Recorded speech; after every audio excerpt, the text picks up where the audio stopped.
하십니다. 주님은 재림하십니다. 이것은 분명한 사실입니다. 이거는 분명한 사실입니다. 믿습니까? 할렐루야.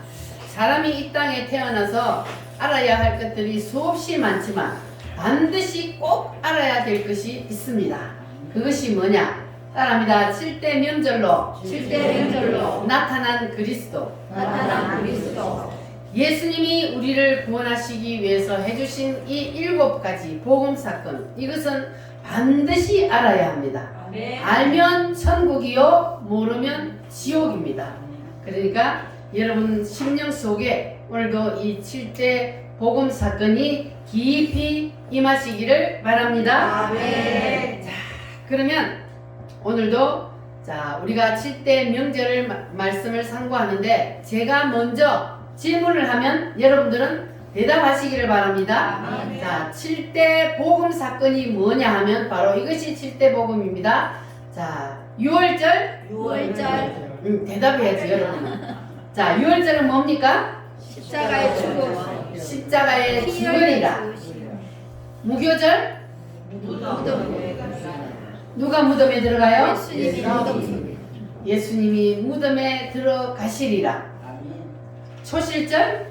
부활하리라. 오순절. 성령으로 오시리라. 나팔절. 재림하시리라. 속죄절. 애국과 적정이를 가리시리라.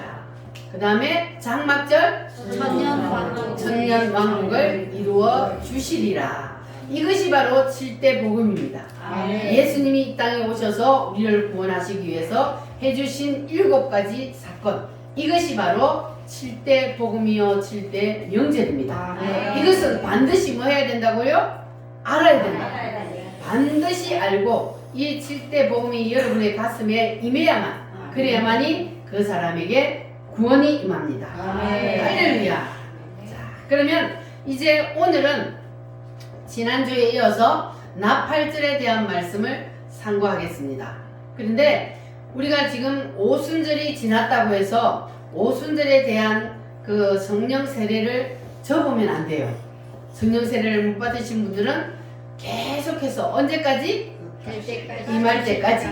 나에게 성령 세례가 임할 때까지 사모하고 기도하시기를 바랍니다. 그러면 주님은 주셔야 안 주셔요? 주십니다. 반드시 주십니다. 주님의 때에 사모하는 자에게 주님은 반드시 주시니까 여러분 포기하지 마시고 끝까지 붙잡고 기도하시기를 바랍니다. 왜 우리가 반드시 성령 세례를 받아야 하느냐?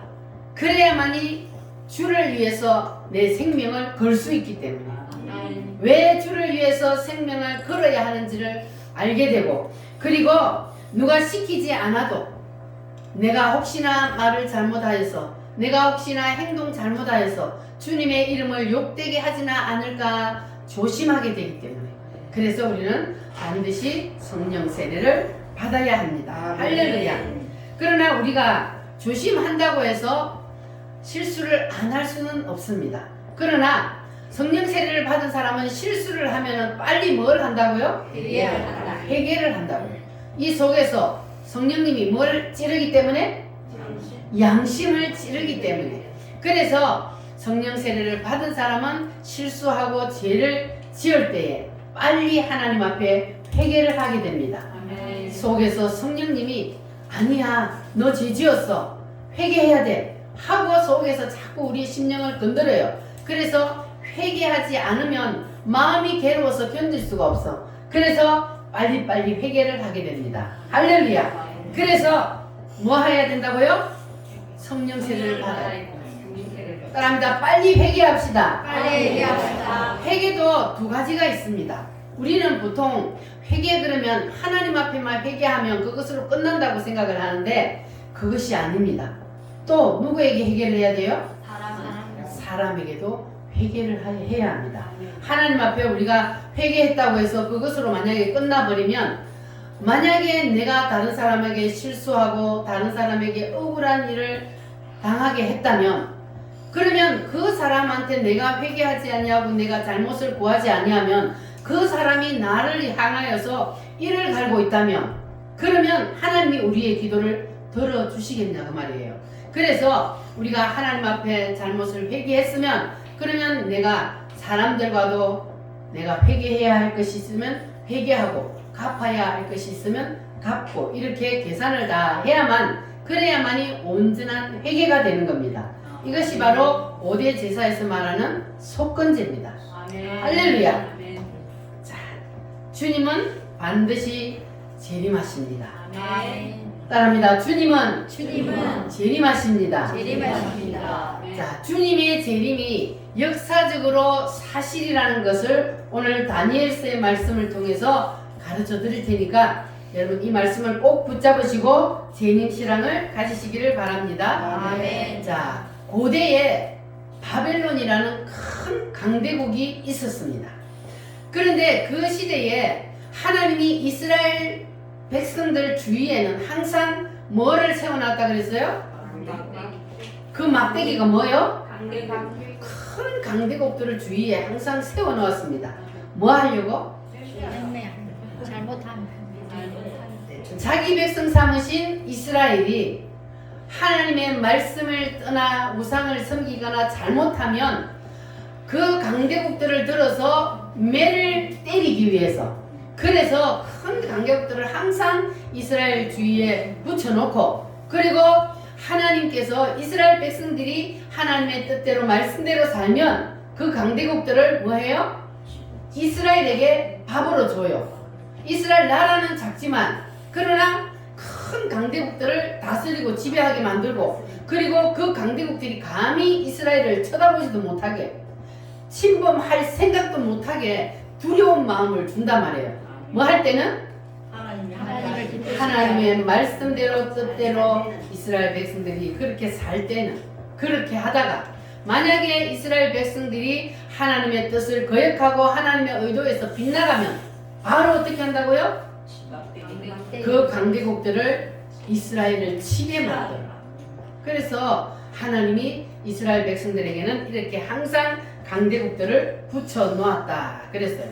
그러면 우리가 생각할 때 이 구약 성경을 읽으면 계속해서 이스라엘 백성들이 죄를 지었다가 또 하나님 앞에 회개하면 하나님이 또 용서해 줬다가, 그리고 또 번성하고 또 잘 살게 되면 또 하나님을 잊어버리고 우상을 섬기고, 계속해서 이스라엘 백성들이 그와 같은 일을 반복하는데, 여러분은 성경이 읽을 때 아니 바보 같은 것들이 그냥 말 잘 들으면 될 텐데 왜 이렇게 말을 안 들어갖고 맨날 이렇게 얻어터질까, 그런 생각 안 해보셨어요?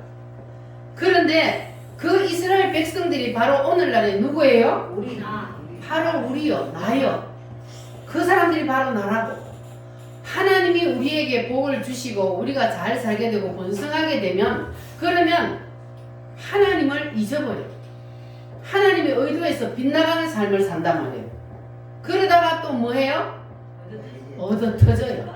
하나님은 공의의 하나님이라서 잘하고 하나님의 뜻대로 살 때는 하나님께서 복을 주시지만, 또 하나님의 말씀에 어긋나는 삶을 살면 하나님께서는 반드시 뭘 해요? 매를 들어요. 그래서 공의의 하나님이라 그럽니다. 자, 그러니까 우리는 하나님께서 우리 인간을 다스리는 방법이 구약 성경을 보면은 우리도 하나님이 이렇게 다스려 간다는 것을 우리는 늘 알아야 하고, 그래서 공의의 하나님이 우리를 늘 불꽃 같은 눈으로 지켜보고 계신다는 것을 우리는 알아야 합니다. 그래서 우리는 늘 하나님이 나를 보고 계신다는 그러한 생각으로 우리가 늘 살아야 돼요. 안 그러면 우리가 하나님의 말씀에서 빗나가기 때문에. 자, 그런데 하나님께서 이스라엘 백성들은 본 자손들이잖아요. 본 자손들. 하나님이 이스라엘 백성들을 택해서 너는 내 것이라 불러주셔서. 그런데 우리는 본 자손이 아니고 우리는 젖붙인 가지요. 그러면 하나님께서 본 자손들도 하나님이 던져버린다면 젖붙인 가지인 우리가 잘못할 때 하나님이 던질까요? 안 던질까요? 던집니다. 하나님은 가차없이 던져버립니다. 본 자손들도 하나님이 잘못할 때 매를 들고 이방 나라들에 던져버렸던 것처럼 우리도, 물론 하나님이 우리도 택하여서 우리도 너는 내 것이라 하나님의 백성으로 하나님의 자녀로 삼아 주셨지만 우리는 이방인들로 접붙인 가지입니다. 그래서 하나님이 우리도 잘못하면 던져버릴 수 있다는 것을 우리가 기억을 해야 합니다. 그래서 하나님께서 지금 우리나라를 반으로 쪼개놓은 이유가 무엇일까요? 전 세계에 없는 우리나라만 지금 나라가 두 동강이 나 있어요. 왜 하나님께서 우리나라를 반으로 쪼개놨을까요? 이유가 뭘까요? 세상 사람들이 죄를 지어서 하나님의 백성들이 부패할 때에, 교회가 부패할 때에 하나님께서는 책망하시고 하나님께서 매를 드는 거예요. 세상 사람들은 어차피 버린 자식이고, 그런데 교회가 부패할 때 하나님께서는 매를 든다는 것을 우리가 알아야 합니다. 그래서 이 나라가 지금 두동강이 나 있는 이유는 바로 교회가 부패했기 때문에.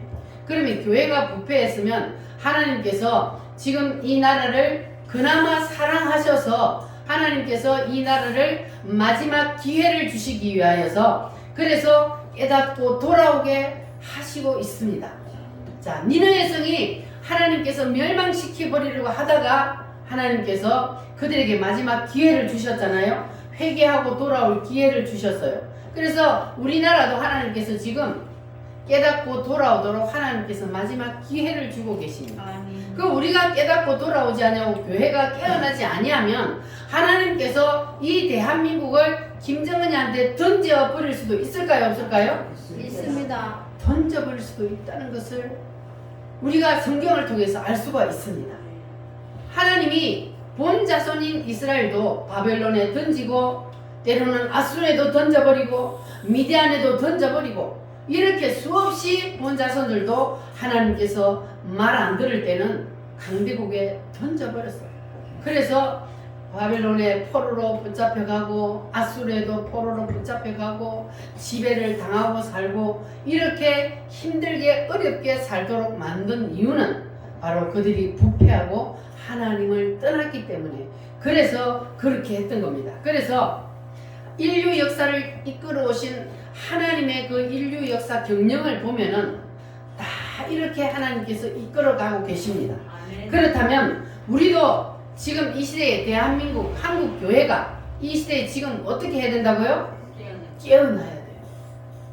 에스겔 선지자가 백성들을 찾아다니면서 외쳤어요. 모여라, 뭉쳐라. 그래야 우리가 돌아갈 수 있다. 우리의 고향으로 돌아갈 수 있다. 우리가 살 수 있다. 이렇게 선지자가 막 다니면서 외칠 때에 그 선지자의 소리를 듣고 이스라엘 백성들이 뭉칠 때에 어떤 일이 일어났습니까? 마른 뼈다귀들이 흩어져 있을 때는 그 뼈다귀들이 힘을 발휘할 수 있어요, 없어요? 힘이 없어요. 아무리 많은 뼈다귀들이 있어도 힘이 없어요. 힘을 발휘할 수가 없어요. 그러나 그 뼈들이 자기 자리로 착착착착착 들어가서 큰 군대로 일어섰더니 놀라운 역사가 일어났습니다. 바로 이것이 우리가 오늘 이 시대에 한국 교회가 해야 될 일입니다. 교회가 아무리 많아도 흩어져 있으면 각자 소리를 외쳐가지고는 절대로 힘을 발휘할 수가 없습니다. 그래서 우리 한국 교회가 지금 하나로 뭉쳐야 돼요. 붙어야 돼요.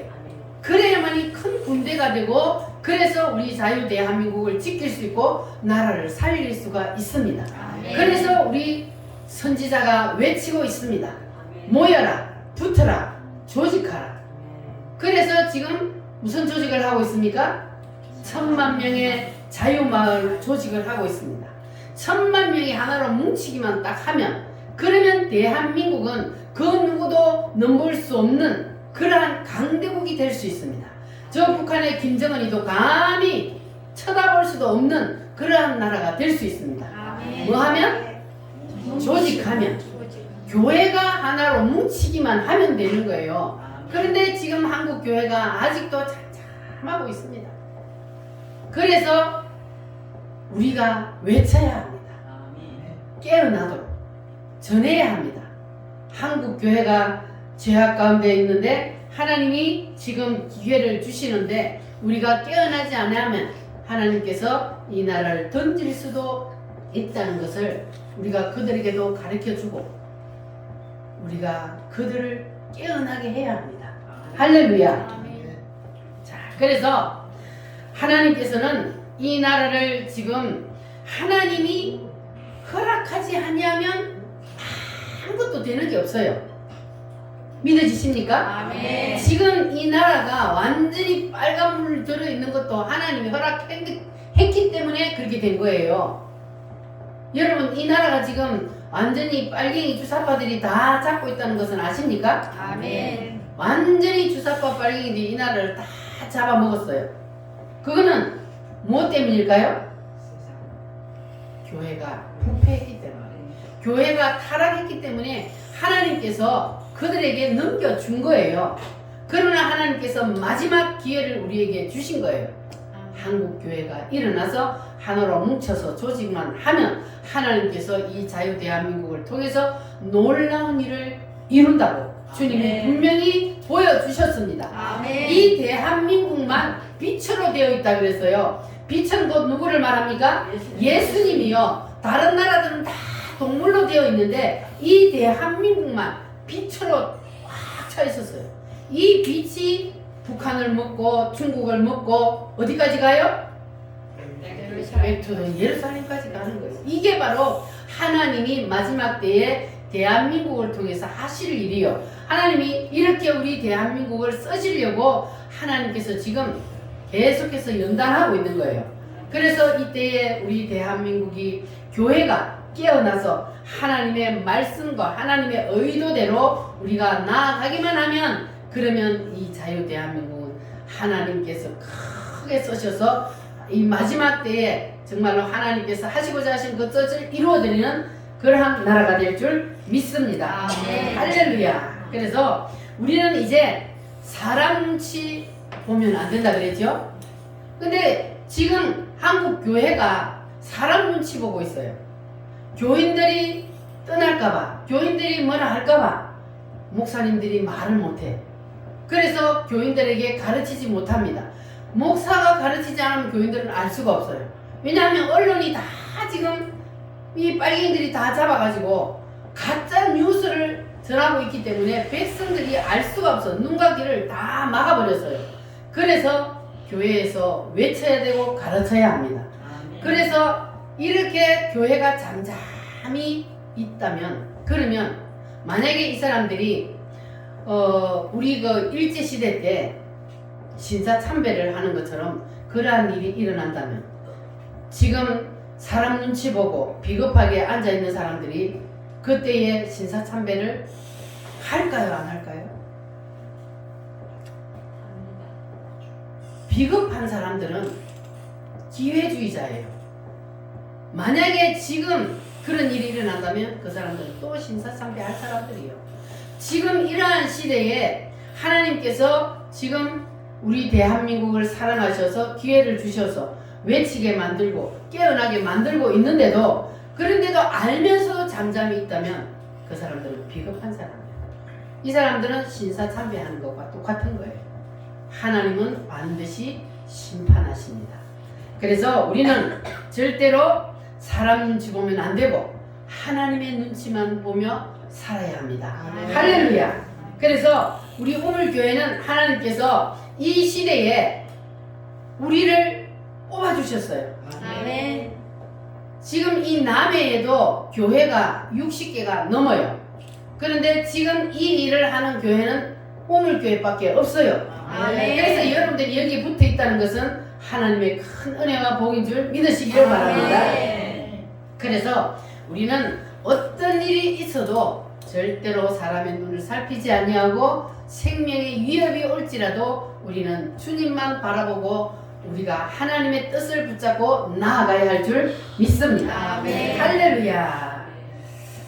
어느 민족 누구에게나 결단할 때 있나니 우리 찬양합니다.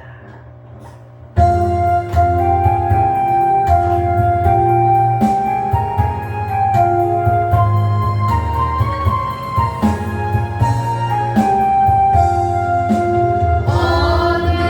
민족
힘들고 어려운 일은 있지만 그러나 반드시 승리합니다. 아멘. 할렐루야. 다시 본문으로 돌아가서 자, 하나님이 이스라엘 백성들을 바벨론에 던져버림으로 백성들은 포로로 붙잡혀 가고 그 포로로 붙잡혀 갔던 사람 중에 한 사람이 바로 다니엘입니다. 자, 그런데 그 나라에 느부갓네살이라고 하는 왕이 있었습니다. 그 왕이 하루는 꿈을 꾸었는데 무슨 꿈을 꾸었다 그랬습니까? 뭘 봤어요? 큰 동상을 보았습니다. 자, 머리는 무엇이요? 금이요. 가슴은 뭐요? 은이요. 배는 뭐요? 노시요. 다리는? 철이요.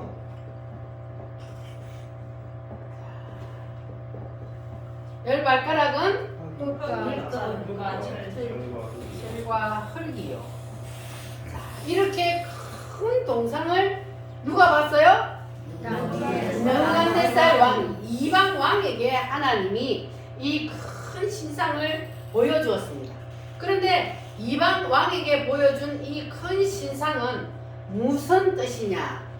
자, 이 큰 신상을 꿈을 꿨는데 그런데 느부갓네살 왕에게는 하나님이 이게 무슨 뜻인지를 가르쳐 주지 않았어요.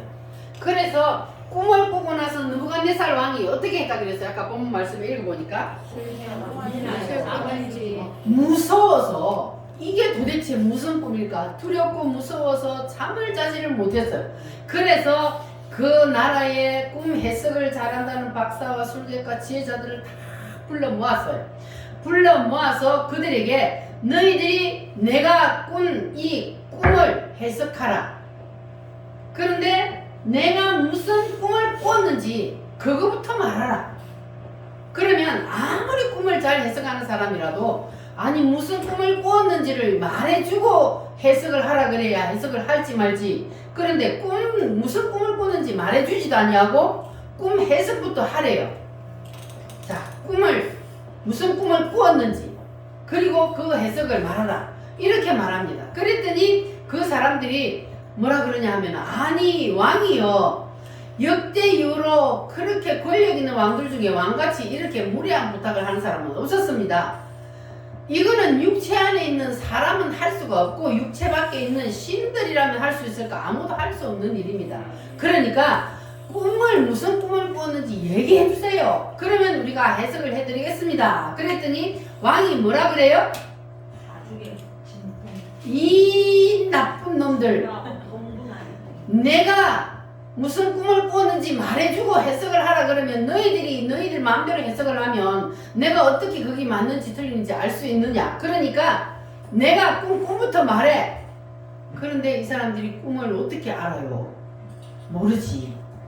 그러니까 왕이 화가 나가지고 이놈들을 다 죽여라 하고 명령을 내렸습니다. 자, 그런데 그때에 보니까 누가 한 사람 빠졌어요? 다니엘이 빠졌어. 다니엘은 집에서 뭐 하고 있어요? 기도하고 있어요. 그래서 아리옥이 다니엘을 불러들였어요. 그때에 이 다니엘이 왕이 무슨 꿈을 꾸는지 알았을까요? 몰랐을까요?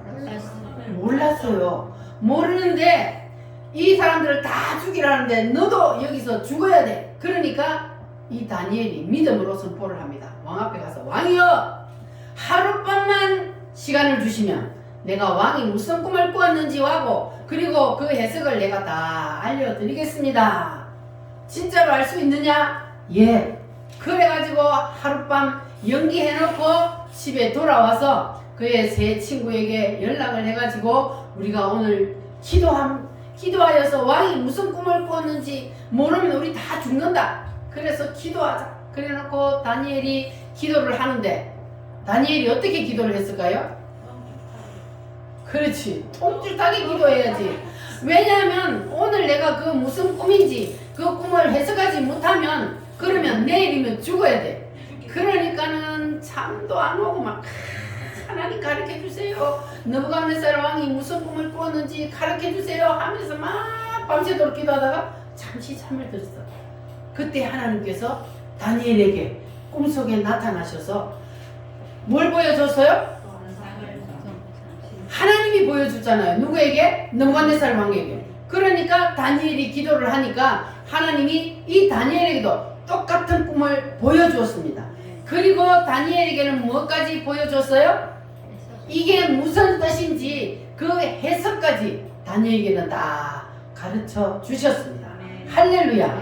자, 그러면 이 다니엘이 이제 아침에 일어나서 자신 있게 왕 앞에 나아가서 왕이여 말씀광하옵소서 하고 왕을 찾아갔습니다.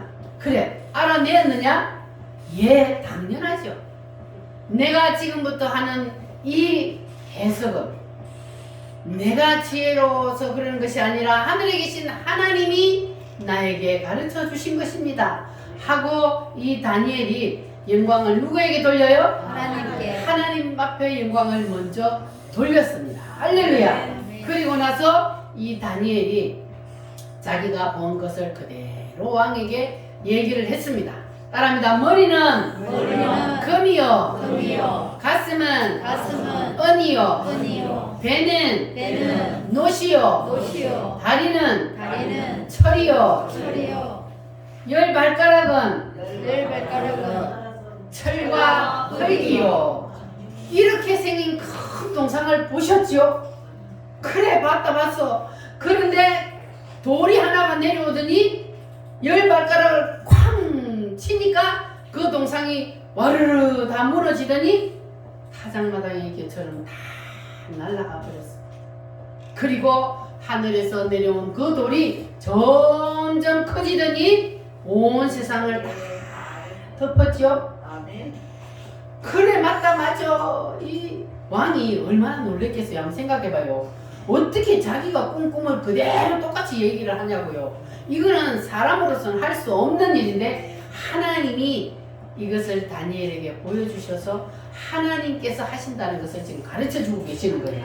그래서 다니엘이 그 일을 얘기하니까 이제 왕이 놀라서 그래, 이 꿈이, 이 동상이 도대체 무슨 뜻이냐 그랬더니 다니엘이 하늘의 하나님이 이 세상 역사를 지금부터 어떻게 이끌어갈 것인지를 왕에게 보여주신 것입니다.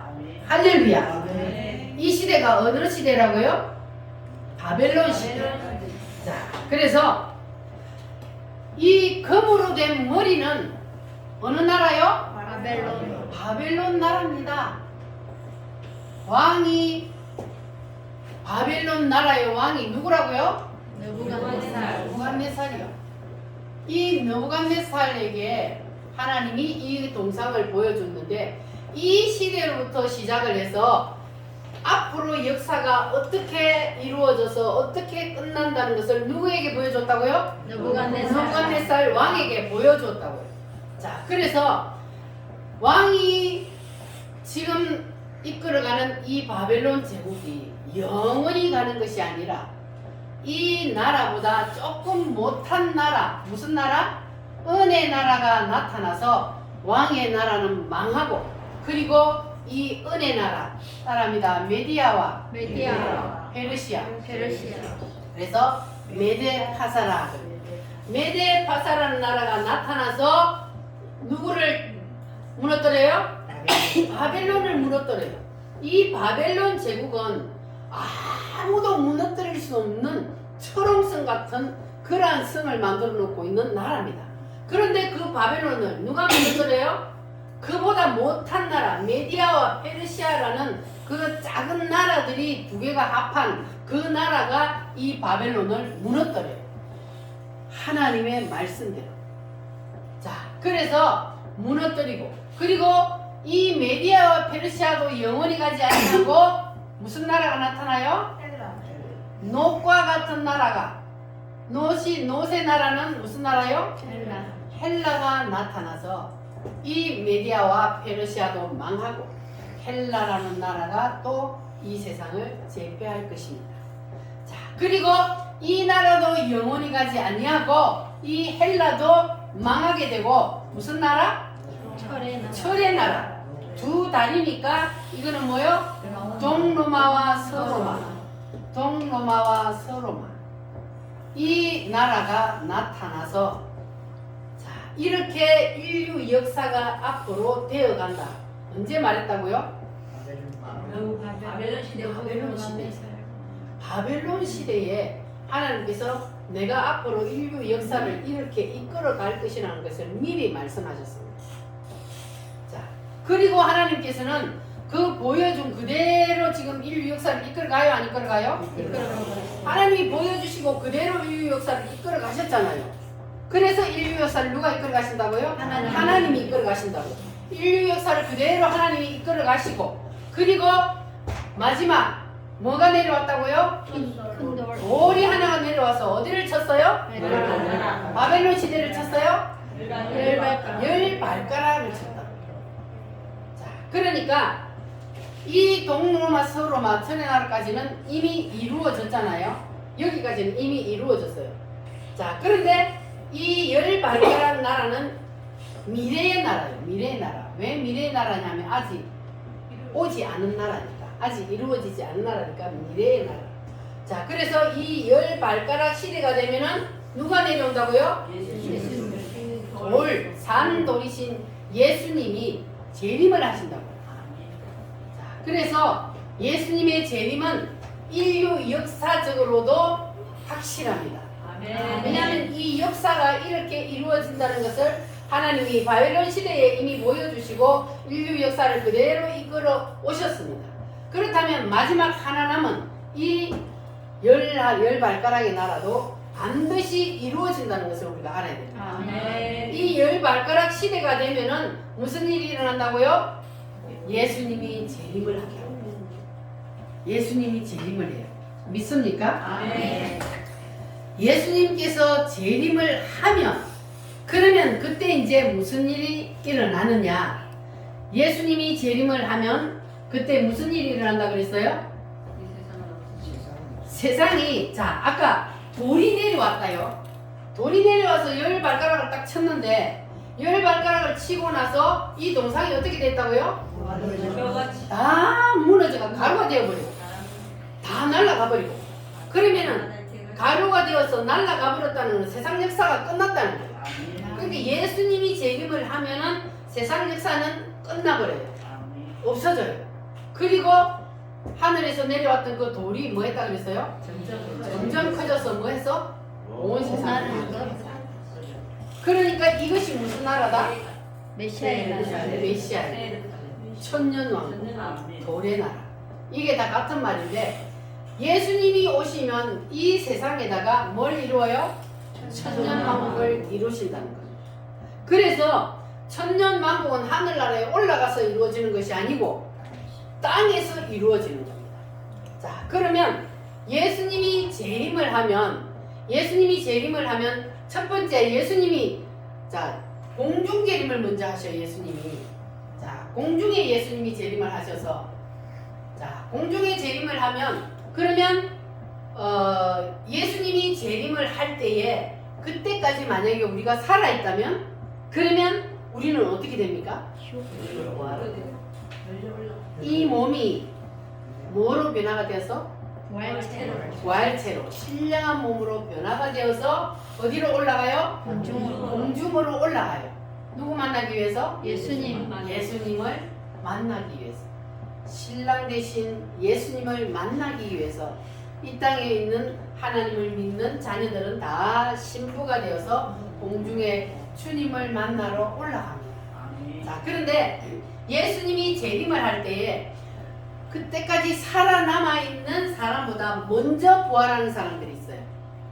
누가 먼저 부활을 해요? 죽어서 무덤 속에 들어간 자들이 먼저 부활이 일어난다. 먼저 부활이 일어나고 그리고 두 번째로 그때까지 살아남아 있는 사람들이 신령한 몸으로 변화되어서 공중에서 주님을 만나. 그래서 공중에서 몇 년 동안? 7년 동안 공중에서 뭐예요? 혼인잔치. 7년 동안 우리는 예수님, 신랑 되신 예수님을 만나서 신부된 우리와 함께 혼인잔치를 7년 동안 하는데 그러면 그때 땅에서는 무슨 일이 일어나요? 자, 이거 7년 동안 우리는 공중에서 혼인잔치 하는 동안 땅에서는 7년 대환란이 일어납니다. 7년 대환란이 일어나는데 이것이 바로 뭡니까? 요한계시록이에요. 뭐라고요? 요한계시록. 자, 그러면 이 요한계시록에 여러분 요한계시록 읽으면 두려워요, 안 두려워요?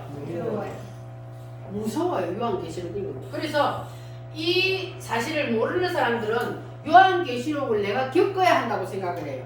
그러면 요한계시록을 내가 겪어야 한다고 생각을 하면 엄청난 일들이 요한계시록에서 일어나죠. 예수님 재림하고 나서 이제 7년 대환란 때가 되면은 놀라운 일들이 일어나. 이때가 되면은 누가 이 7년 대환란 때에 다스려요? 적 그리스도가 나타나. 적 그리스도가 나타나서 다스리기 때문에 그래서 이때는 예수님을 믿을 수가 없는 시대예요. 적 그리스도가 나타나. 자, 이거는 다른 말로 하면 이 적 그리스도는 완전히 사탄의 왕이에요. 그래서 이 세상을 자기가 왕 노릇하는 거예요. 적 그리스도가 나타나서. 그래서 하나님이 믿는 우리들은 이 7년 대환란이 오기 전에 불러 올려요.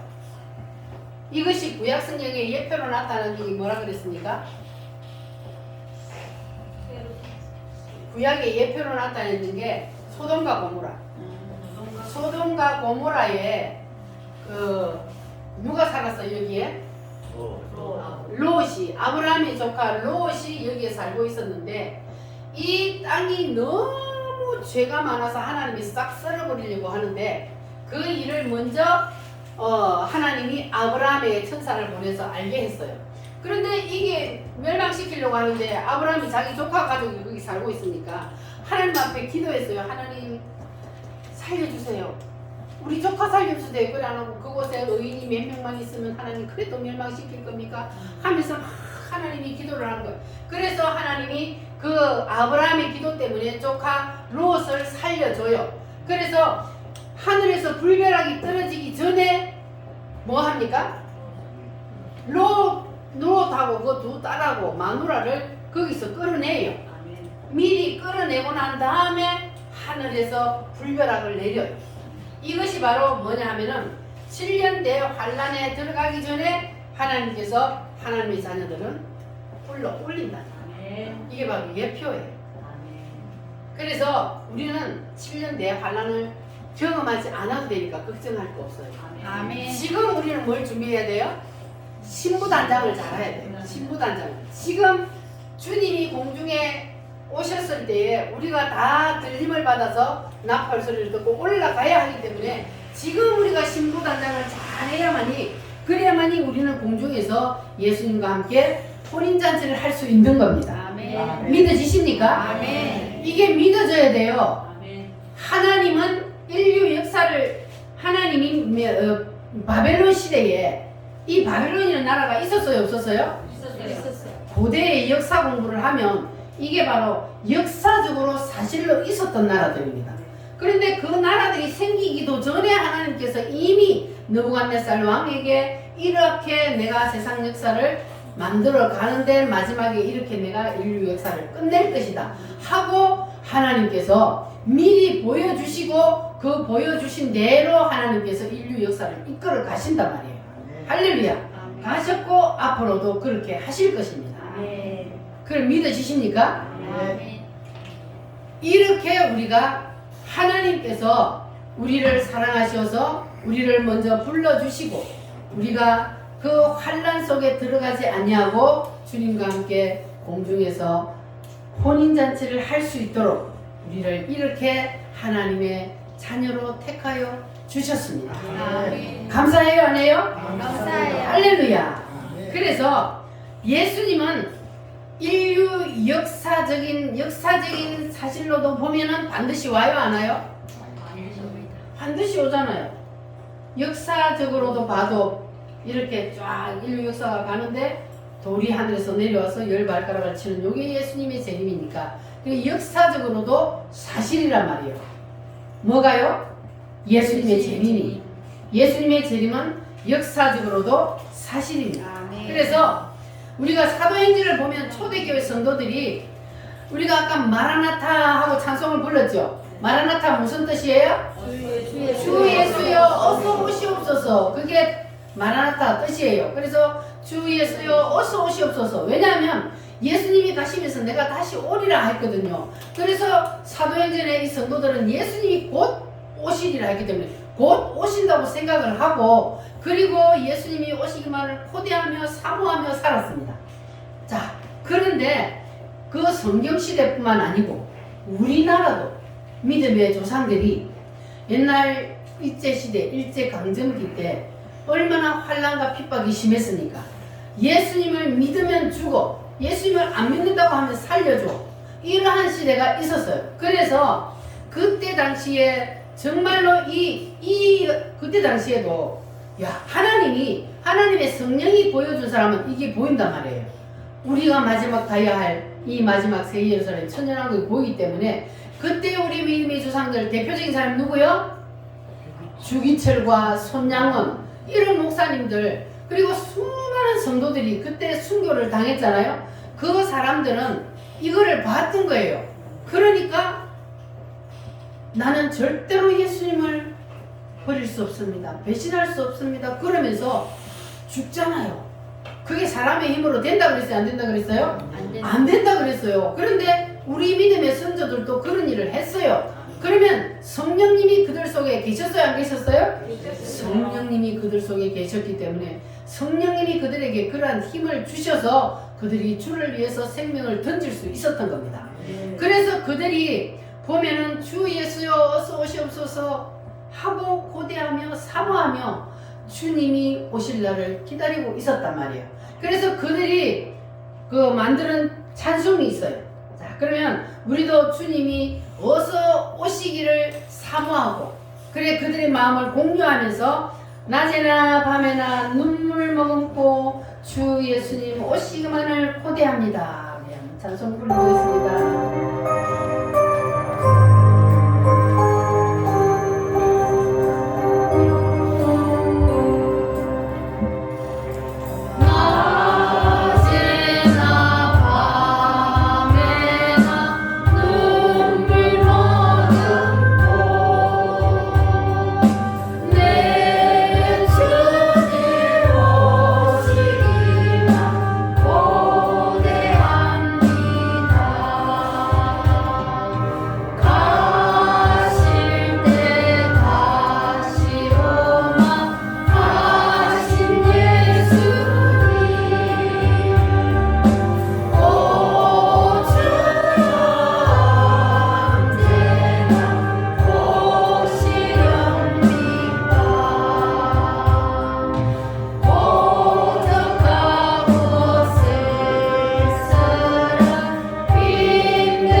목사님이 손양한 목사님은 어디에서 순교하셨어요? 여수. 여러분 여수 애양은 아시죠? 거기에 저기 손양한 목사님 순교하셔서 거기에 묘지가 다 있는데 그때는 무슨 시대냐 하면은 여순 반란 사건이 일어났을 때 순교를 했습니다. 그 여순 반란 사건이 무엇 때문에 일어났습니까? 빨갱이들이 이 나라를 전복시키기 위해서 일어났던 일입니다. 그래서 그 빨갱이들이 예수 믿는 사람들을 먼저 죽였어요. 그래서 그때에 그 두 아들도 죽고 그리고 손양원 목사님도 죽었습니다. 그러면 그 사람들도 우리와 똑같은 사람인데 그 사람들이 어떻게 예수님을 부인하지 않냐고 떳떳하게 죽을 수 있었을까? 그 사람들은 인간의 눈치 보지 않냐고 누구 눈치 봤기 때문에? 하나님만 바라봤기 때문에. 그래서 주님을 위해서 생명을 던질 수 있었던 겁니다. 그래 지금은요 잠잠할 때는 지금은 우리가 얼마나 살기가 좋아요. 예수 믿는다고 누가 핍박을 하기를 해. 예수 믿는다고 죽이기를 해. 그런데 이렇게 잠잠할 때는 누가 알곡인지 쭉정인지 몰라요. 흔들어 봐야 돼. 그래서 주님께서 흔들어 본단 말이에요. 손에 키를 들고 그 키가 뭐요? 열쇠가 아니고 이거 까부는 거. 이 키 알죠? 챙이. 이 키를 들고 이렇게 까불면 그러면 알곡과 쭉정이가 분리가 돼야 안 돼요? 됩니다. 알곡은 까불면 어떻게 돼요? 안으로. 안으로. 까불면 까불수록 안으로. 쭉정이는 날아가고. 까불면 날아가. 그러니까 하나님이 마지막 때에 주님이 딱 오시면 그리고 속죄절날 알곡과 쭉정이를 가린다 그랬잖아요. 양과 염소를 가린다 그랬잖아요. 자, 그런데 주님께서 우리가 살아있을 때도 가끔 흔들어 봐요. 니 진짜 쭉정이냐 알곡이냐 그것을 보기 위해서 주님이 가끔 흔들어 봐. 그게 뭐냐 하면은 우리를 테스트한다고 환난과 시험을 준단 말입니다. 자, 그때에 환난과 시험이 왔을 때에 멀리 갔더니 하고 주님을 떠나면 그 사람은 알곡이요 쭉정이요? 쭉정이요. 그러나 환난과 고통이 왔을 때 더욱더 하나님 앞에 기도하고 더욱더 열심히 예배하고 주님께 더 가까이 나아가는 그 사람은 알곡이요. 그러면 여러분들을 하나님이 지금 막 흔들면 여러분은 날아가야 돼요. 더 주님께 가까이 다가와야 돼요. 더 가까이 주님을 붙잡아야 돼요. 더 열심히 기도하고 더 열심히 찬송하고 더 열심히 주를 위해서 봉사하고 더 열심히 모이기를 힘쓰고 주님이 말씀하신 대로 우리는 주님의 뜻을 붙잡고 그리고 나아가기만 하면 그러면 마지막 그날 주님이 오셔서 알곡과 쭉정이를 가릴 때에 손에 키를 들고 주님이 이렇게 키질을 할 때에 여러분 다 알곡이 될 줄 믿습니다. 아멘. 지금도 흔들어 볼 때에 알곡이 못 되면 그 마지막 때에 어떻게 알곡이 되겠습니까? 주님이 여러분을 지금 키질을 하더라도 여러분 절대로 시험대로 낙심하거나 넘어지지 마시고 하나님이 나를 테스트하는구나 내가 알곡이 되었는지 주님이 나를 시험해 보는구나 그렇게 생각하고 더 꽉 붙잡으시기를 바랍니다. 아멘. 그러면 주님이 여러분에게 이 세상 살면서도 더 놀라운 일을 하나님이 경험하게 해주실 줄 믿습니다. 아멘. 그렇게 되면 무덤에서 뭐 해줘요? 무덤에서 부활시켜 주시잖아요. 그렇게 되면 하나님의 놀라운 역사를 여러분이 이 세상에 살면서도 경험하게 되실 줄 믿습니다. 아멘. 그래서 여러분들은 주님이 아무리 키즈를 해도 절대로 날아가지 아니하고 더욱더 주님께로 가까이 나오는 여러분들이 되시기를 바랍니다. 아멘. 따라합니다. 알곡이 됩시다. 알곡이 됩시다. 옆 사람하고도 알곡이 됩시다. 알곡이 됩시다. 어떤 일이 있어도 여러분 쭉정이가 되어서는 절대로 안 됩니다. 아멘. 쭉정이는 어디로 들어가요? 영원히 꺼지지 않는 지옥불로 들어가야 되기 때문에 우리는 절대로 쭉정이가 되어서는 안 됩니다. 아멘. 할렐루야. 주님은 곧 오신다는 사실을 믿으십니까? 아멘. 주님은 곧 오십니다. 그 곧이 언제인지 우리는 아무도 모르지만 그러나 주님은 내가 곧 오리라. 내가 마지막 그날에 오리라. 주님이 분명히 말씀하셨기 때문에 우리는 주님 오실 날을 준비하며 신부단장을 잘 하고 있다가 언제 주님이 오시더라도 우리는 공중으로 들림을 받는 그러한 아름다운 신부들이 다 되어야 할 줄 믿습니다. 아멘. 할렐루야. 우리 다 같이 기도하겠습니다. 주님께서는 우리에게 하늘의 비밀을 활짝 열어주셔서 감사합니다. 주님이 오실 날을 고대하며 사모합니다. 우리는 이제 아름다운 신부 단장을 잘 하여서 주님 오시는 날 다 들림받기로 결심하고 다짐합니다. 주님 도와주시옵소서. 다같이 주여 삼창으로 기도합니다. 주여